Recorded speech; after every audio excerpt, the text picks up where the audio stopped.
उत्तराखंड में पुष्कर सिंह धामी का शपथ ग्रहण आज। सीएम धामी के साथ 8 से 10 मंत्री भी शपथ ले सकते हैं। शपथ से पहले पुष्कर सिंह धामी ने पूजा अर्चना की मंदिर में जाकर 12वें मुख्यमंत्री के तौर पर अब सीएम पुष्कर सिंह धामी एक बार फिर बागडोर इनके हाथों में। उत्तराखंड के बीजेपी ने काफी सोच विचार किया और पहली बार है पूरे इतिहास में जब बीजेपी ने किसी हारे हुए उम्मीदवार को मुख्यमंत्री पद की जिम्मेदारी दी है। पुष्कर सिंह धामी जिस तरह से इन्होंने छाप छोड़ी थी पूरे प्रदेश में कम समय में, इनको ये पता था कि खटीमा वो सीट जहां से पेच फंसा हुआ है, इसके बावजूद इन्होंने ग्राउंड पर जमकर मेहनत की। बीजेपी ने एक बार फिर इन पर भरोसा जताया और अब कमान इनके हाथों में उत्तराखंड के। पुष्कर सिंह धामी शपथ ग्रहण आज लगभग 2:40 का वो वक्त होगा जब शपथ लेंगे सीएम धामी। तमाम बीजेपी के केंद्र के भी नेता इस पूरे समारोह में शामिल होंगे।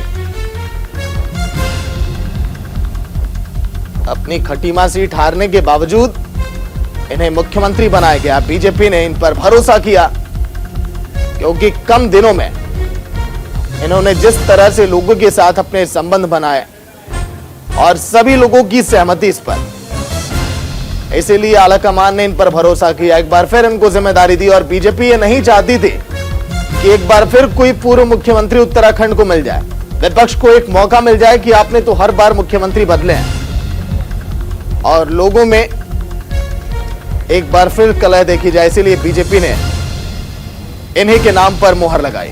पुष्कर सिंह धामी शपथ ग्रहण समारोह अब से कुछ ही देर में 8 से 10 मंत्री भी शपथ लेंगे जिन्हें मंत्रिमंडल में शामिल किया गया।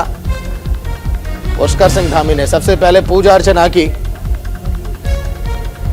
और आज पद और गोपनीयता की शपथ लेंगे। एक बार फिर अगले 5 सालों तक कैसे काम करना है, पूरा रोड मैप तैयार होगा, पूरा खाका। उसके बाद ग्राउंड पर उतरकर जिस तरह से जो वादे किए गए चुनाव के पहले घोषणा पत्रों में जिन्हें शामिल किया गया, उन्हें भी अमली जामा पहनाना है क्योंकि जनता ने एक बार फिर भरोसा किया है तो फिर उनके भरोसे पर खरा भी तो उतरना है। पुष्कर सिंह धामी, तो देखिए धामी कैबिनेट में 8 से 10 मंत्री शपथ ले सकते हैं। अब से कुछ ही देर के बाद 2:40 का वो वक्त है। वो मंत्री कौन से? प्रेमचंद अग्रवाल, चंदन रामदास मंत्री बनाए जा सकते हैं। उमेश शर्मा काऊ, प्रीतम सिंह पंवार भी मंत्री बनाए जा सकते हैं। इसके साथ ही साथ किशोर उपाध्याय, अरविंद पांडे भी मंत्री बनाए जा सकते हैं।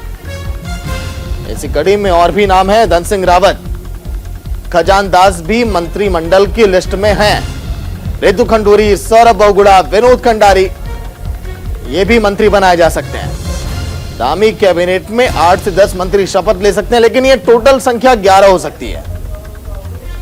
वो 11 मंत्री कौन कौन से होंगे जिन पर अभी देखिए लगभग तो मुहर लगी है, लेकिन जब शपथ ग्रहण होगा, जब ये मंच पर होंगे, हाथों में शपथ पत्र होगा, तभी पूरी तरह से मुहर आप समझिए, क्योंकि कई बार तो आखिरी लम्हों पर भी तस्वीरें बदल जाती हैं।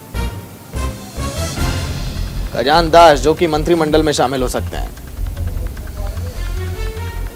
गतिविधियां जोरों पर है उत्तराखंड में क्योंकि जिम्मेदारी एक बार फिर उसी चेहरे को दी गई जिसके दम पर, जिनके चेहरे पर चुनाव लड़ा बीजेपी ने उत्तराखंड में।